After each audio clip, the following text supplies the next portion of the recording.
Good evening and welcome to El Camino Hospital's preconception webinar, Ready, Set, Go, Getting Pregnant. Hi, I'm Nurse Barb Dean, a women's health nurse practitioner here in the heart of Silicon Valley. I care for women who deliver their babies at El Camino Hospital, and I've been asked to share with you what I tell my patients when we talk about what they need to know when planning to get pregnant. Before we get started, here are a few details about tonight's webinar. If you haven't already downloaded the personal assessment, you can do so by clicking on the link in the welcome message. This will give you the personal assessment, an ovulation prediction chart that we're going to talk about later, and a link for the Grow Personalized Health Management mobile app. Be sure to take notes throughout today's session. You can do so on the personal assessment or on your own pad of paper, your computer, or however it's most convenient for you. We will have time at the end for questions, but please, if you have any questions that come up, you can see that there is a chat box where you can type and enter your questions. Please ask them on the control panel and we will get to as many as we can at the end.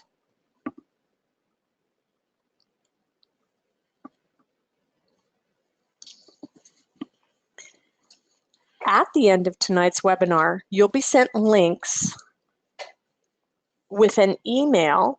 You're going to be sent an email with links to a resource guide as well as many other valuable tools. Tonight's presentation was developed by a team of experts here at El Camino Hospital, including myself. We might be having a few technical difficulties, so I apologize. I'm hoping that all of you can see the slide that says recap of the last webinar. And so for those of you who are just joining our webinar series, our first webinar was a big hit, and it was titled, Thinking About Getting Pregnant in the Next Year, What You and Your Partner Need to Know. And that's when we covered how you can envision your future as parents, how to improve your interpersonal communication as a couple, all about your medical and family history, medications you might be taking, vaccinations you might need, and travel concerns, especially now that Zika is such a big issue. We also talked about women's age and their risks of having a baby with a serious genetic condition, the importance of getting enough sleep, and how to improve your mental health and reduce stress here in the San Francisco Bay Area and Silicon Valley, which we all know is a high stress environment. Now tonight, what we're going to talk about is this long list, right? We're going to talk about how to increase the chances that you'll actually be able to become pregnant and what to do if you don't become pregnant within a few months. When do you need to see a specialist? I'm going to show you how to predict when you ovulate so you can time intercourse. We'll talk a lot about sex. We'll give you some guidelines on nutrition and exercise. We're going to talk a little bit about testing for inherited conditions and other issues for lesbian couples, male partner fertility concerns, and then finally what El Camino Hospital offers for moms, dads, and extended families. So right now, what I'd like to do is launch a poll. So let's get you guys involved. How soon would you like to become pregnant? Is it the next 3 months? Would it be within the next 6 months? Are you thinking about pregnancy within a year, or you're not quite sure and you're just joining us tonight? So as you answer those questions, let's move on and let's see.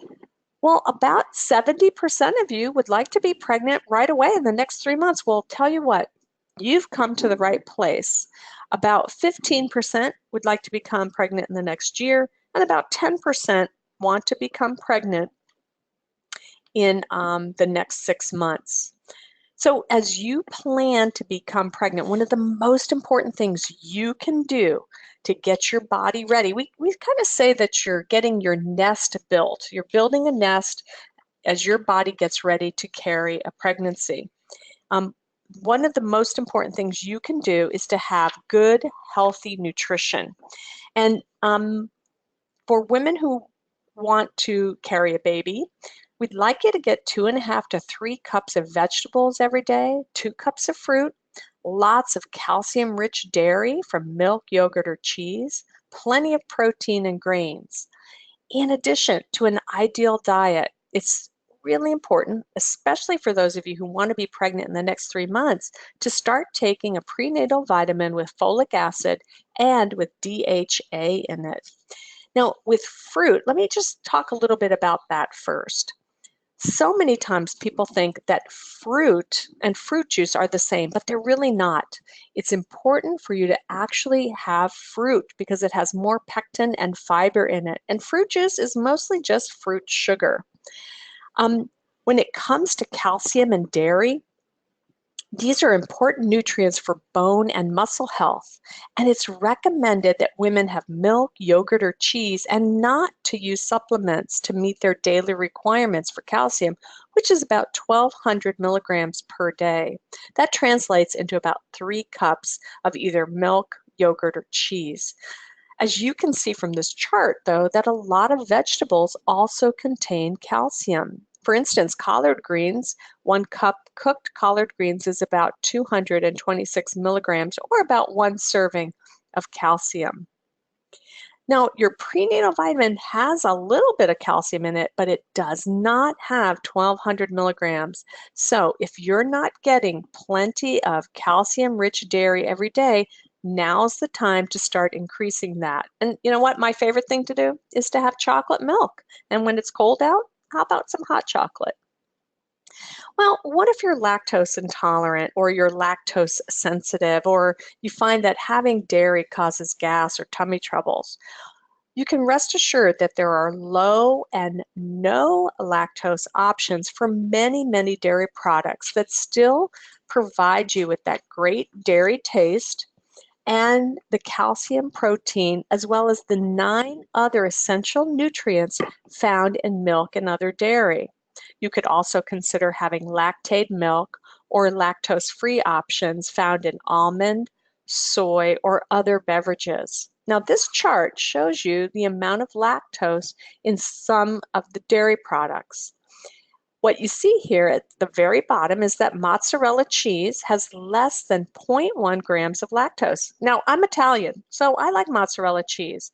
And this is why many people who are lactose sensitive can still have pizza because it has mozzarella cheese on it. So if you tolerate pizza, you can probably tolerate some string cheese, and that gives you 1 serving of calcium. When it comes to grains, it's recommended that you have 6 to 8 ounces every day. But most of us go way overboard with our grains. 1 ounce equals 1 slice of bread or a half of a large flour tortilla, a half a cup of dried cereal, or a half a cup of cooked rice or pasta. It's recommended that you have 5.5 to 6 ounces of protein every day. Protein is absolutely essential for our muscles, our metabolism, and virtually every system of our bodies. 1 ounce of protein equals 1 ounce of lean meat or 1 egg, or a half a cup of cooked soybeans, or a quarter cup of cooked beans, or for vegetarians, a half an ounce of nuts or 1 tablespoon of nut butter. And speaking of vegetarians and vegans, it's so important that you get adequate protein from plant sources such as soybeans, edamame, and nuts. If you're a vegan, not only should you be taking a multivitamin, but please also take a B complex. And this brings up an important point. If you're a vegan, please do see your healthcare provider before you become pregnant. Many of my patients who are vegan are deficient in vitamin B12, and it would be an important thing to have that tested before you try to get pregnant. We're going to switch topics now from nutrition and talk about some of the genetic testing that you might consider having before you try to become pregnant. You know, there are conditions and diseases that only occur when a person has two copies of a defective gene. People with only one copy are said to be carriers of the disease, and they show no signs or symptoms. You may have heard of some of these carrier disorders. They're also known as recessive disorders. Things like cystic fibrosis, spinal muscular atrophy or SMA, sickle cell disease, or Tay-Sachs. These are just a few of the over 250 different inherited conditions that we now have the ability to test for. What I have here is a chart of inheritance, and what this chart shows is how silent carriers, that is, people with no signs or symptoms of a very serious condition, can unknowingly pass on a problematic genetic mutation to their children. Remember, people have two copies of each gene, and in this chart, each of the parents has one normal gene, that's in red, and one problematic or defective gene, that would be gray. So you see that the father's a carrier and the mother's a carrier. They each have one normal and one defective gene. And as you see, each parent will give one of their genes, either the normal or the problematic gene, to their child. On the bottom left, you see that one child inherited both copies of the normal gene. Now that means the child will not have the disease and they will not be a carrier. The two children in the middle inherited one normal and one problematic gene. That means that they are both carriers of the condition. They don't have it, they don't have any signs or symptoms, but they are both carriers like their parents. And you see that the child on the far right is the affected child. That means that that child inherited both copies of the defective or problematic gene. Now, when you look at this, you see that there's a chance, a 1 in 4 chance, that two parents who both have a defective gene, the same defective gene, would pass on the abnormal genes to their child. So there's only a 1 in 4 chance that they would have an affected child. It also means that there's a 50% chance that they would pass on their genes and their children will also become carriers. Now, just to recap, we can use simple blood tests and parents can be tested for over 250 different recessive, silent, inherited conditions prior to getting pregnant. Again, these conditions, there's only a 1 in 4 chance of having an affected child. So even if you've had a child without any genetic issues, even if you've already had a baby, it's still recommended that you consider testing, because many of these conditions, although they're very rare, they can lead to serious consequences, which is why testing is offered routinely to all women.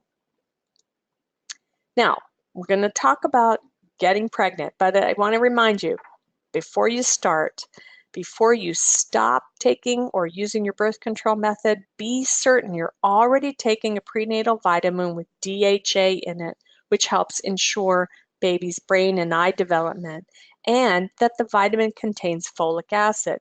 This helps reduce the already really low likelihood of having a child with a spinal cord defect. It's recommended that you start taking a prenatal vitamin for at least 3 months before you start trying to become pregnant. And you can get a prescription vitamin or you can find one over the counter at any pharmacy or drugstore. So let's start right off at the beginning with a quick review of where babies come from. You know, most of us know that intercourse is involved, and yet there are a few important things I'd like you to keep in mind that may help improve your chances of becoming a parent. So I'm just going to briefly review the biology that most of us learned in high school here. All right, this is the egg and the sperm. Now, all of us started in exactly the same way. One egg and one sperm got together. and they started growing and dividing, eventually leading to a baby and to all of us sitting right here. Although only one sperm will fertilize the egg, it takes a lot of sperm to break down the egg's outer protective layer. All right, let's talk a little bit about a woman's anatomy. This is an illustration of a woman's pelvic organs. At the bottom of the slide, you can see the vagina, and just above it, you see the uterus or the womb. This is where babies grow and develop.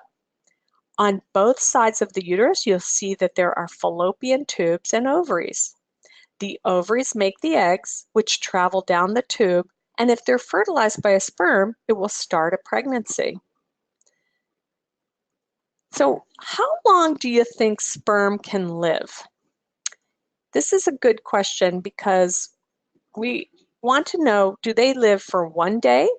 Do they live for 3 days, 5 days, or 10 days?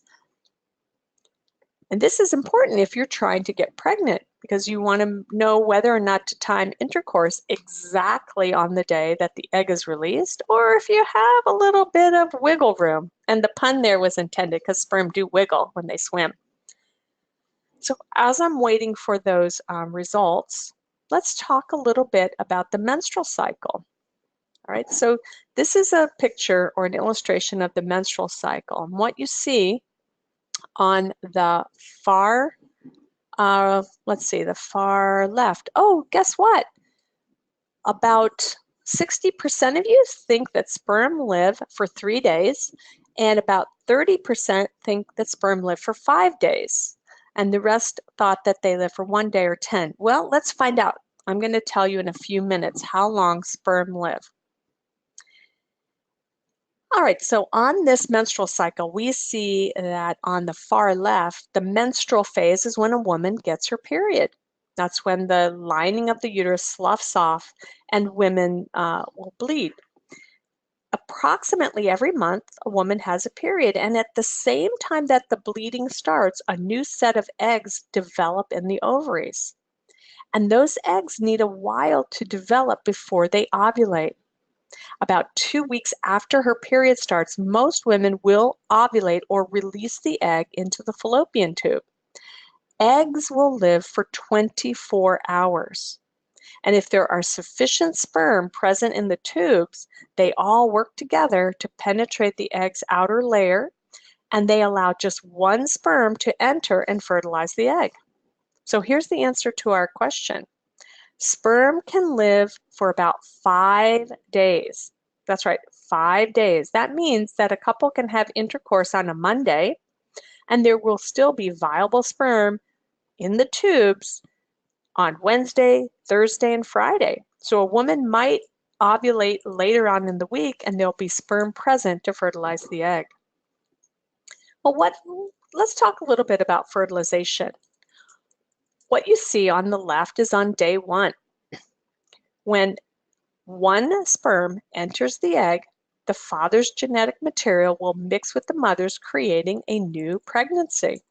The fertilized egg will then divide many times, and it's now known as a zygote and eventually becomes a blastocyst. And as it divides and divides, it will travel down the tubes toward the uterus. It takes about 10 days for it takes between 6 to 7 to 10 days for the blastocyst to travel down the tubes and implant into the uterus. And after implantation, the blastocyst will produce human chorionic gonadotropin, or HCG, which is the hormone that we test for in both urine and blood for pregnancy.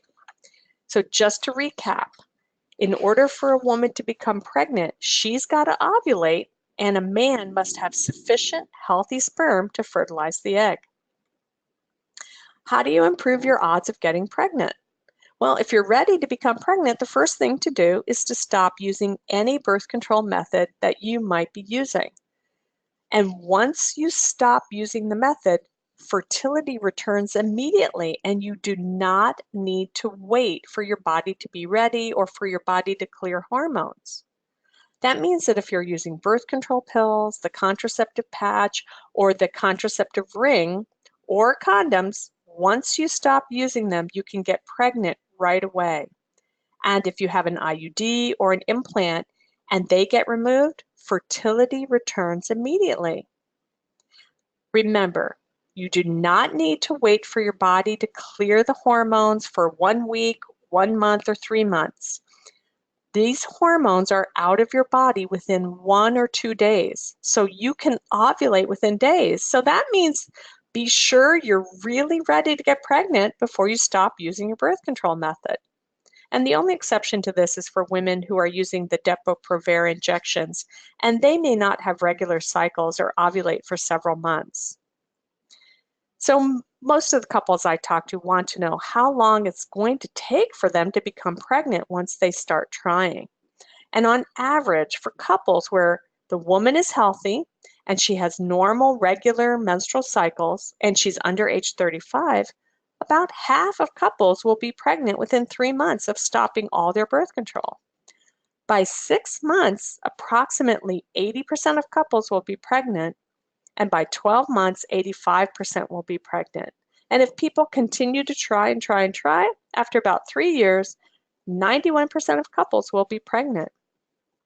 After age 35, it's true that fertility rates do decrease, but that's only slightly. So don't be discouraged, because even though after age 35 it can take longer to get pregnant, most couples between 35 and 40 are able to conceive. Well, you're probably wondering, when should I see a specialist if we've already been trying? If you're under age 35 and you've been trying to get pregnant for over a year, it's time to talk to an OBGYN provider or a fertility specialist. If you're between 35 and 38 and you've been trying for more than 6 months, give them a call. And if you're over 40, don't wait. If it's been more than 3 months, do talk to a fertility specialist. Well, I'm sure you want to know how to improve your chance of getting pregnant. So trying to get pregnant can be a lot of fun, and it can also be stressful. What most experts advise is that for at least the first few months, just try to have lots and lots of sex. In fact, if you can have sex 2 to 3 times a week, every single week, then you're much more likely to have plenty of sperm ready and waiting in the fallopian tubes when the egg is released. Remember, sperm can live for 5 days, so having frequent intercourse will increase your likelihood of getting pregnant, even if you don't have sex on the exact day of ovulation. I'd also like to ask you, try to resist the impulse to run out and buy an ovulation predictor kit to try to figure out the one optimal time to have sex. And that's because it can take all the fun out of trying to get pregnant. At first, it might sound really great to have a partner say, "We have to have sex right now, I'm ovulating." But the reality is that after a few months of sex on demand, many couples start to feel a bit of stress in their relationship, and this may add more challenges to you to connect both emotionally and physically. But if you've been trying for a while and you're not getting pregnant, then maybe I can help you try to figure out when you're most likely to ovulate, so that you can time intercourse or inseminations appropriately. You know, a lot of situations occur, especially here in Silicon Valley, because so many people travel. Um, Many couples can't have intercourse 2 to 3 times a week. Maybe they're traveling for work or to see family. Or what if intercourse is not an option because both partners are women? Or what if intercourse is too painful, or there's difficulties with sex, and so intercourse is not an option? I have many, many patients who live in different parts of the country or the world and are married. They're each pursuing their own school or career goals, and so they don't have an opportunity to get together very often. They may only see each other for brief mini honeymoons every 2 to 3 months. And this can be a real challenge, especially if a woman's menstrual cycle is not lining up with travel plans that might have been arranged months ago. In these cases, it's very helpful to chart your menstrual cycle by noting the day that your period starts, how long your periods last, and then do make a preconception appointment with a healthcare provider. They can help you figure out when you might be ovulating and how to time intercourse, inseminations, or fertility treatments during the 3 to 5 days of the month when you're likely to be fertile. Well, let's talk about how you can predict ovulation. This is an example of a chart that you're going to be, we'll provide you a link for. So you can download this. This is what's known as a basal body temperature chart. And for this, a woman needs a digital thermometer. And here's what you need to do. Don't worry, we'll send you the instructions, but let me walk through it. First of all, take your temperature the very first thing in the morning before you get out of bed. This is very, very important because we want to measure your basal body temperature. That's the temperature that's most accurate before you get up, before you eat, before you go to the bathroom. So that means you have to keep the thermometer where you can reach it, and you have to also remember to do this.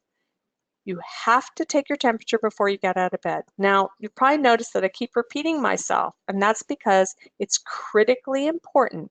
And that if you got up to go to the bathroom or you have something to drink, this can change your temperature by a full degree, and it can make it difficult to impossible for you to track when you ovulate.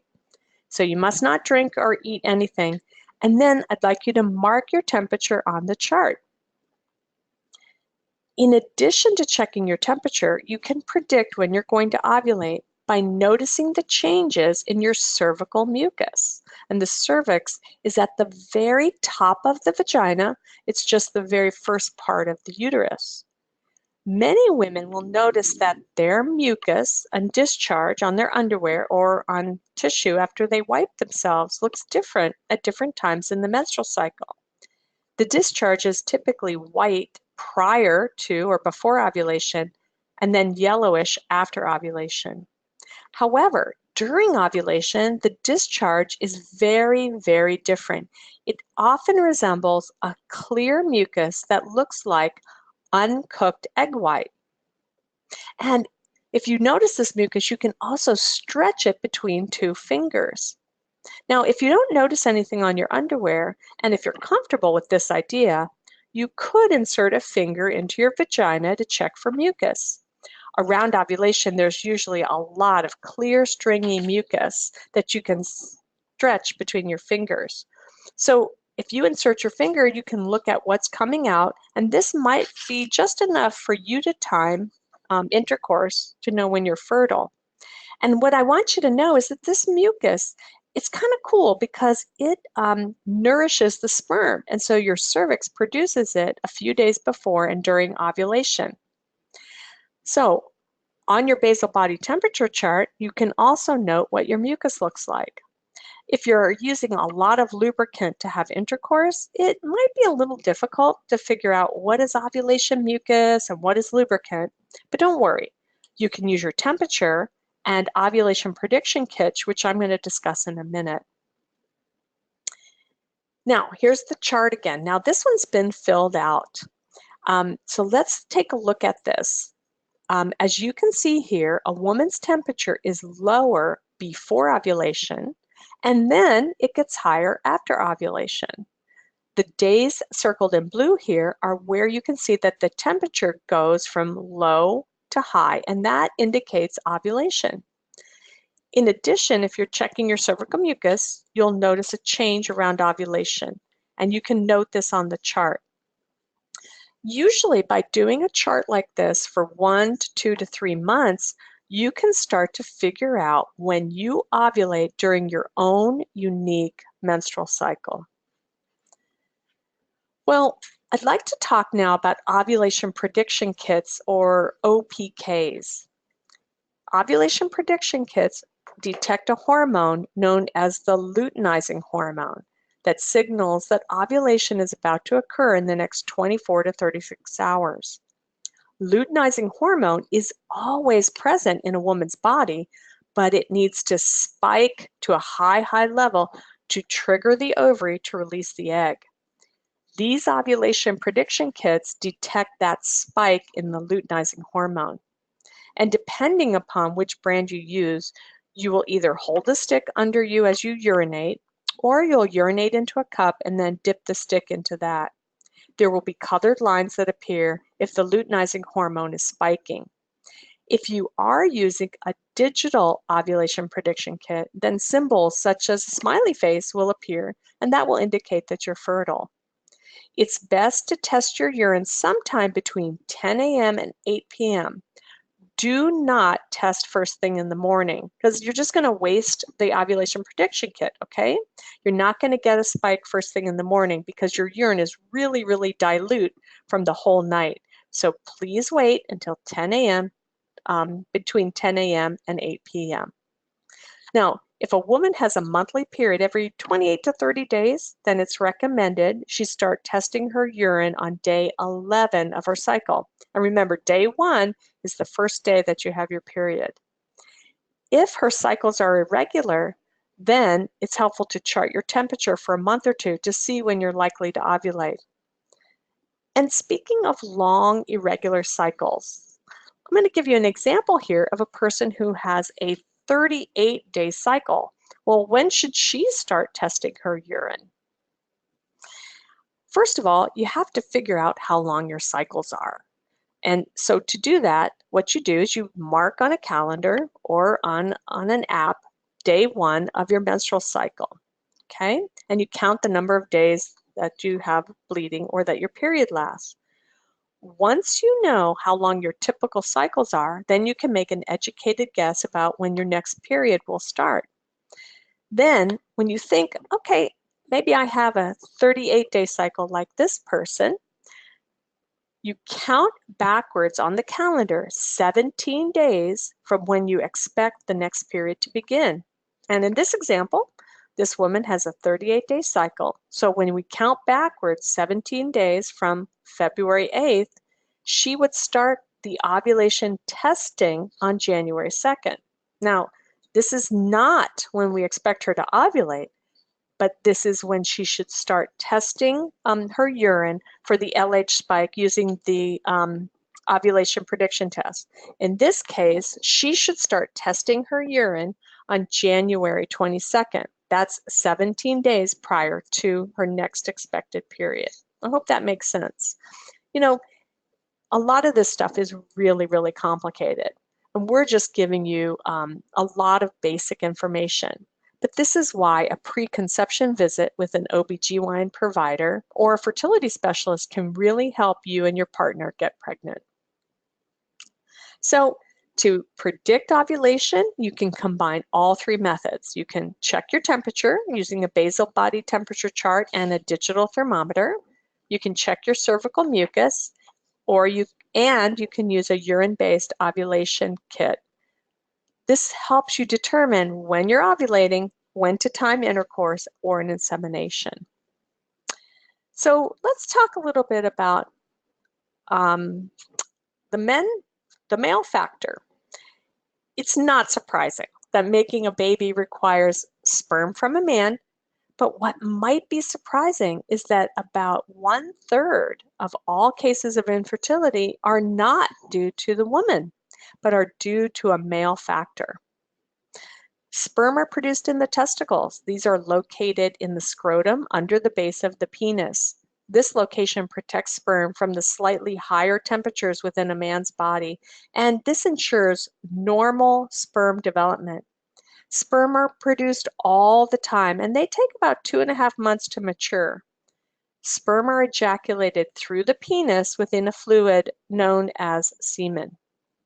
So there's a lot of things that can affect sperm. One issue is temperature. The sperm are in the scrotum, and that hangs lower than the body. That keeps them a little bit cooler. But if a man has a varicose vein present in the scrotum, this is known as a varicocele, the temperature will increase and sperm counts can be lowered. And this can require surgery to correct. Some men have undescended testes. If the testes didn't descend into the scrotum by age 1, the sperm count and the number of normal sperm can be affected. Sperm counts and quality can also be affected by an injury to the groin area, illnesses such as mumps or any other childhood illnesses which caused a high fever, or hormone imbalances. In the normal course of a fertility visit with a healthcare provider, a semen analysis is often ordered just as a matter of course. As the woman's being tested, this is how we test men. So this is the most common procedure when it comes to fertility testing for a man. A man will collect his semen in a specimen cup. It is then evaluated under a microscope by a lab technician who determines the count, the shape, the appearance, and the motility or the movement of the sperm. For the count, it's the number of sperm in a drop of semen. While many men have fathered a child with counts less than 15 million per milliliter, men with low counts may need to see a urologist or fertility specialist. The morphology refers to the shape and appearance. Only normal, healthy sperm with a normal shaped body and tail will be able to fertilize an egg. The motility refers to the sperm's ability to swim forward and not in circles or in every kind of haphazard direction. If a man's semen analysis is of concern, there may be other tests that are done to see if the sperm clump up, if there's an infection, or a man may have blood tests to determine if the testicles are responsive and able to make sperm. Men with these issues will need to see a urologist or reproductive specialist. Remember, we talked about heat. Heat can affect sperm quality and quantity. So we want men to avoid excessive heats from hot tubs or saunas or from over-exercise because this can really lower sperm counts and affect the quality of sperm. Also, sperm count can be decreased if men wear tight clothing or engage in activities where the scrotum and the testicles are closer to the body and exposed to more heat, which can happen if men are cycling a lot or riding horses. When thinking about getting pregnant, so often we focus on the woman, and yet many men have sexual concerns of their own. And so often people expect that men can have sex anytime and in any situation, but that's just not true. It's very common for men to say that the pressure to have sex on demand can make it difficult or impossible to have or keep an erection. And it's also common to have difficulties with ejaculation. When it comes to evaluations by healthcare providers, men can feel particularly vulnerable, and it really is very intimidating. I mean, this is one of the most personal and private aspects of all of our lives. It's normal to want to avoid having to give a semen sample. And one of my patients' husbands told me he'd rather see the dentist than have anything done that pertains to his genitals. Let's face it, everyone, men included, are understandably hesitant to discuss personal and private concerns with anyone. And yet, if you do have concerns, do see a healthcare provider or urologist. And you can find one through the El Camino Hospital Find a Doctor portal. They have a lot of experience with all of these conditions. So don't let embarrassment prevent you from getting the information and the treatment options you need. Because the men's health program at El Camino Hospital began with a focus on urology, our efforts are led by fellowship-trained, board-certified urologists. I refer to them all the time. And these urologists are supported by highly rated hospital-based urology specialty. And this is one of the very first comprehensive men's health programs in California and the country. And it's been great to see that the men's health program expanded to encompass a much wider range of care. And it's delivered by a very diverse team of doctors who are skilled at observation, diagnosis, and the latest treatments and therapies. So let's talk a little bit more about sex. It's such a personal and private matter, and most couples find it a lot easier to have sex than to talk about sex. Most of us assume that everybody else has their sex lives completely figured out and that very few people have sexual issues in their relationship. And yet, that's just not true. The fact is that many couples have challenges when it comes to sex. For example, it's normal and natural for couples to disagree about what is the correct frequency of sex. And did you know that 75% of couples at some point in their relationship will disagree about how often they should be having sex? So that means it's normal to not be on the same page when it comes to how much you want to have sex and be together. Well, what about when sex is painful? If this is your situation and sex is painful, I want to reassure you, you are not alone. And if sex is painful, of course you're hesitant to have sex or you want to avoid it altogether. If you've noticed vaginal itching, burning, or an odor, there may be an infection causing the pain, and it's time to see a healthcare provider. Sometimes pain with sex means that the woman is not quite ready for intercourse. She may need more time for foreplay, kissing, and touching to be more receptive. Now, sometimes just changing positions or using a lubricant can lead to more comfortable, pleasurable sex. You can try coconut oil or lubricants that are sold in pharmacies, but it's best not to use saliva because that can interfere with the sperm's ability to fertilize the egg. If you've tried those suggestions and there's still pain, do see a healthcare provider, such as an OBGYN for women or a urologist for men. Again, don't let embarrassment prevent you from getting the assistance you need because we can help you be able to have sex without pain so that you can have fun while you're trying to get pregnant. Now, I've worked with many women who have a condition known as vaginismus, and this causes an involuntary contraction of the vagina, which then closes so tightly that penetration and intercourse is impossible. If this is something that you are concerned about or you have, first of all, let me reassure you, you are not alone. And do see an OBGYN provider who has experience helping women who have vaginismus because this condition can be treated. Recently, I worked with a couple who had been married for over 2 years. They were not able to have intercourse because of vaginismus, and yet they wanted a baby.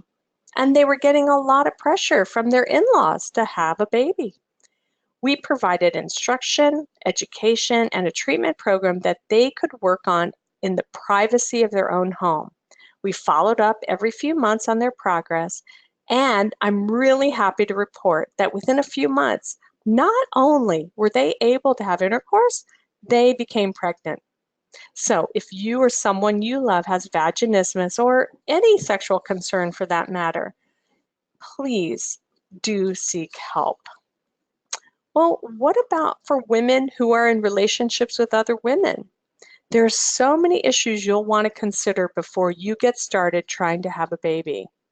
An OBGYN or reproductive specialist is a really good place to start because they can help with the process of becoming informed about the various options for getting pregnant. And it's important to consider who will be carrying the baby and to start charting ovulation so that you can time inseminations. So there's lots of other sexual concerns that people have, and talking about sex is not easy for most couples in the best of circumstances, but when you add in the stress of trying to get pregnant, it can be even more challenging. In many cultures, talking about sex and sexuality is considered off limits, and that may make it even more difficult for you and your partner to seek help. It's also natural to wonder whether what you and your partner are experiencing sexually is a problem and what, if anything, can be done about it. It's also very easy to compare your sexual relationship to what you hear from friends or what you see on TV, movies, or even pornography. When trying to get pregnant for the first time, many couples are super excited and ready for lots and lots and lots of sex for the first 1 to 2 months. But believe it or not, the idea of scheduled sex can get really old really fast. So if that's your experience, it's okay. So I do want to recommend that if you have any sexual concerns, do seek out a healthcare provider so that you can get the resources you need. There are couples therapists and sex therapists that we can recommend.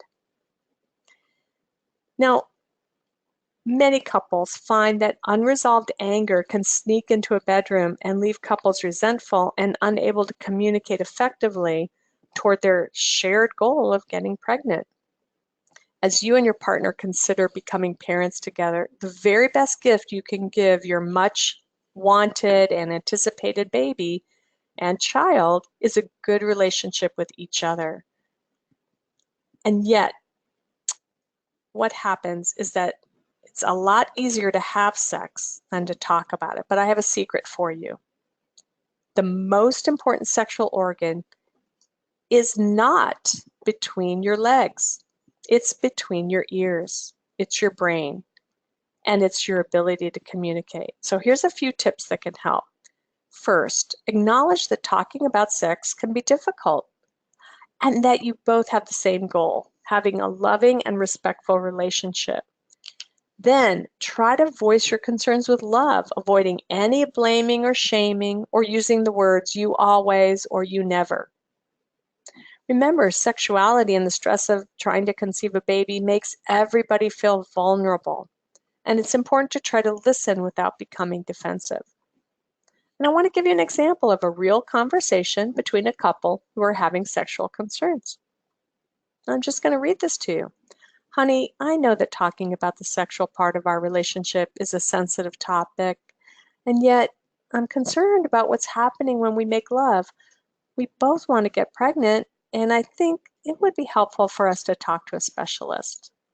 Now, a man could say this to a woman to a woman, or a woman to a man. These kinds of conversations are going on all the time.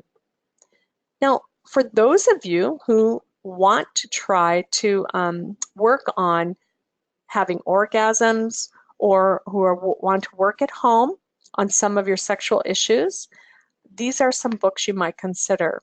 For yourself, for each other, Come as You Are, and Taking Charge of Your Fertility. Well, what does El Camino Hospital offer to you? Well, they offer a lot of things. I mean, this is where I delivered my baby, and I hope you'll consider El Camino Hospital for your family too. After this webinar, you're going to be sent a link with lots of resources.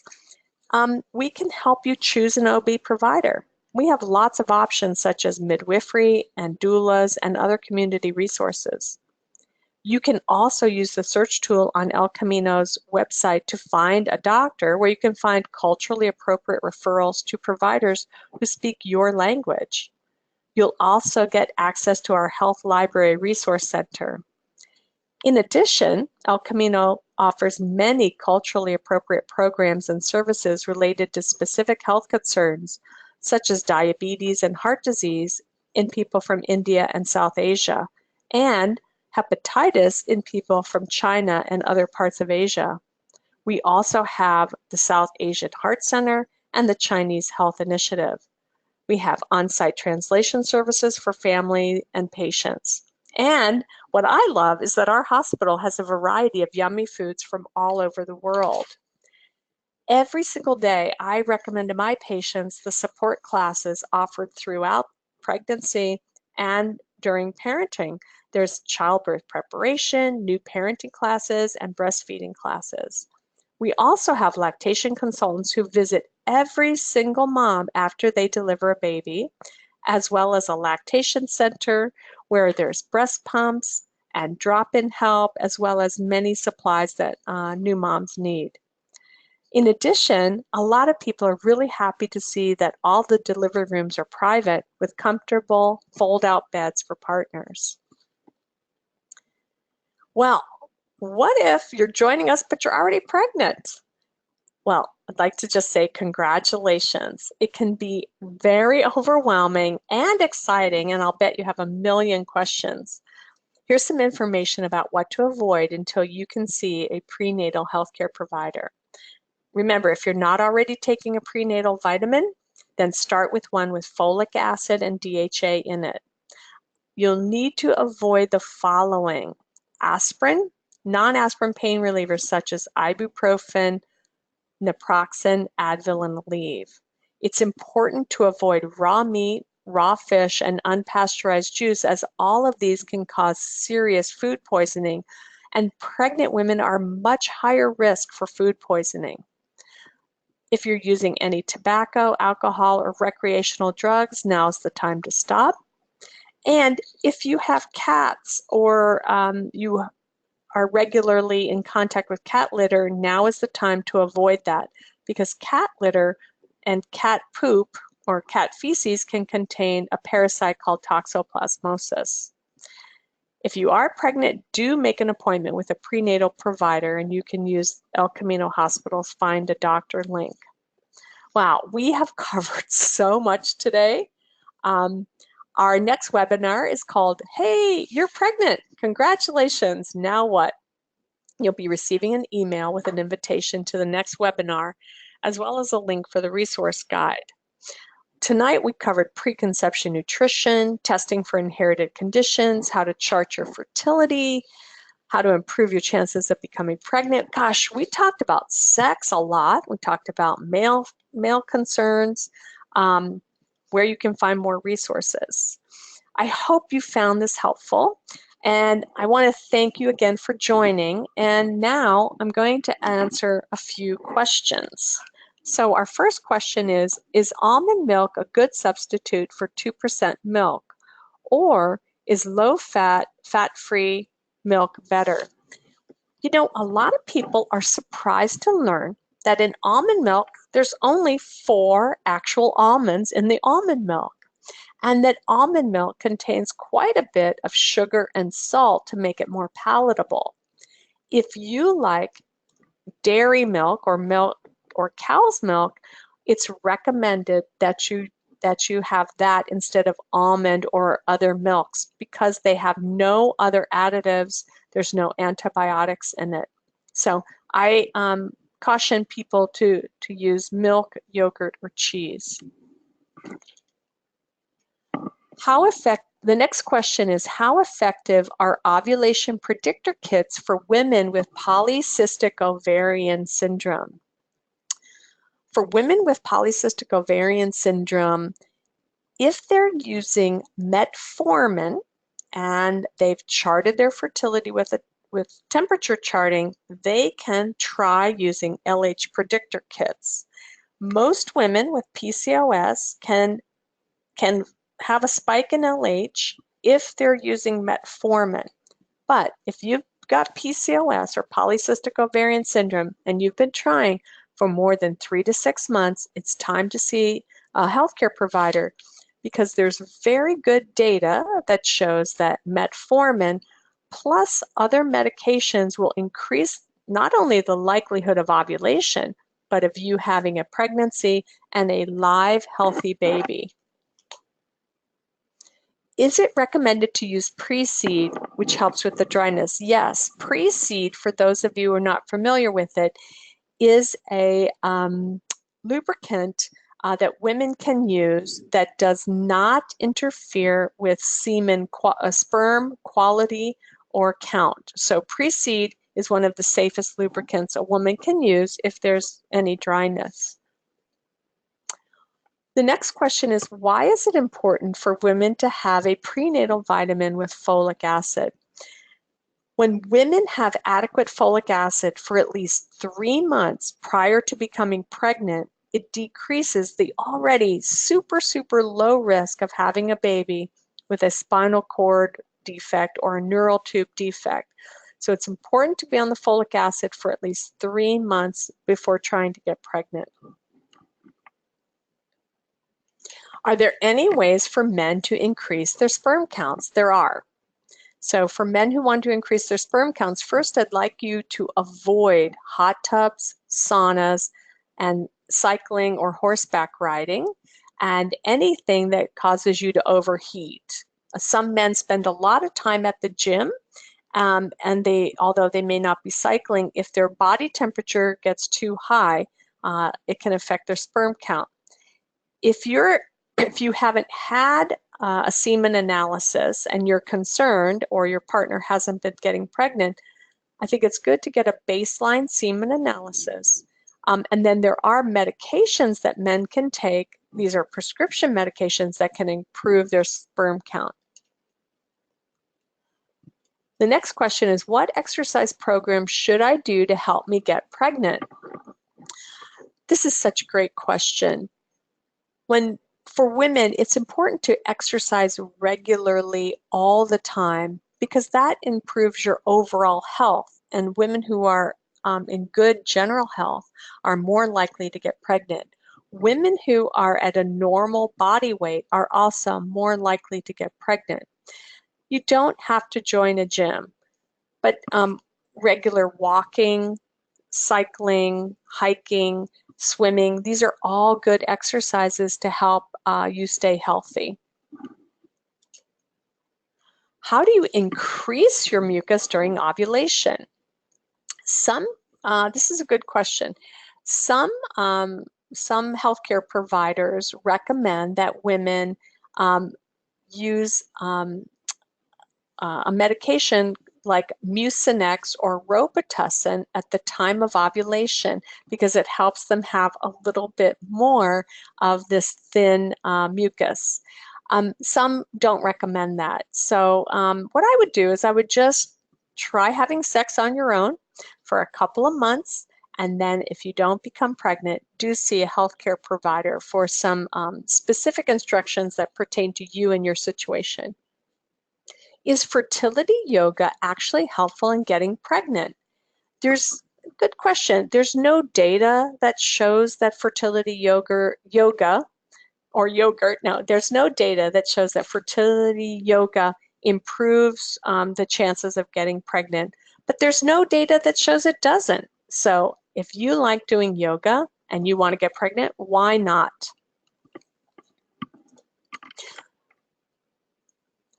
This question is, I had a miscarriage from trisomy 21. Will my future pregnancies be at higher risk now? So trisomy 21 is a condition known as Down syndrome, and this is a random event. That means that depending on the type of trisomy, there's very, very few that are related to a woman's own health or her genetic predisposition. So for the vast majority of couples where there was a trisomy 21, their risk with their next baby is the same as everybody else's, and that pertains to your age. And thank you so much for asking that question.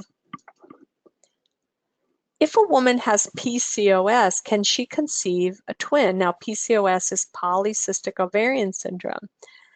Any woman who gets pregnant has a chance of having twins. Women who have PCOS, if they're taking clomiphene or letrozole, which are medications that we sometimes prescribe, that can increase the risk of having twins, not the PCOS, but the medications we use. Are chromosomal problems from one parent in particular?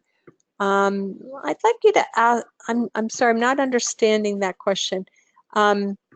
Maybe the question is, are the chromosomal problems more likely if it's from the woman or from the man?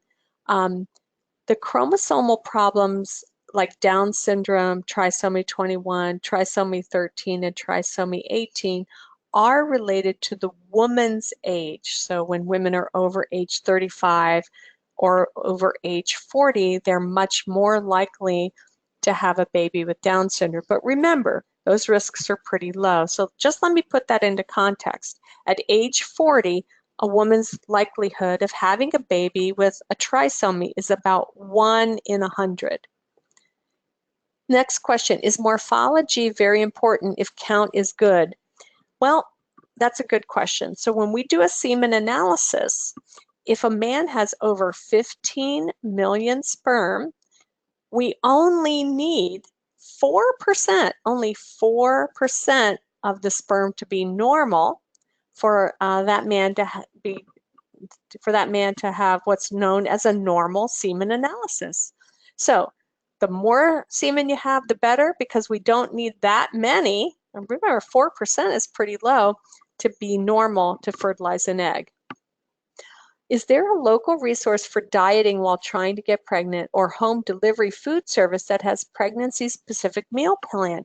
I wish there was. I think that'd be a great business for some entrepreneur here in Silicon Valley. But let me reassure you, any diet that has what we talked about earlier, 2 servings of fruits, 2 to 3 servings of fruits and vegetables, lots of protein and grains, is the correct diet. You don't have to do anything special except for take your prenatal vitamin that has folic acid and DHA in it and get plenty of protein, calcium, fruits and veggies.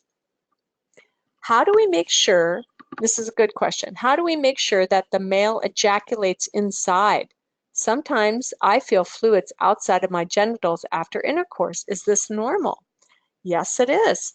What happens is that when a male ejaculates, some of it is bound to leak out. And so it's very, very common and normal for a woman to feel some of those secretions leaking out of her vagina after intercourse. Now, what you can do is you can, if you're doing the missionary position, that means the woman's on the bottom, the woman can have her buttocks on a pillow so she can raise her buttocks higher in the air so that less leaks out.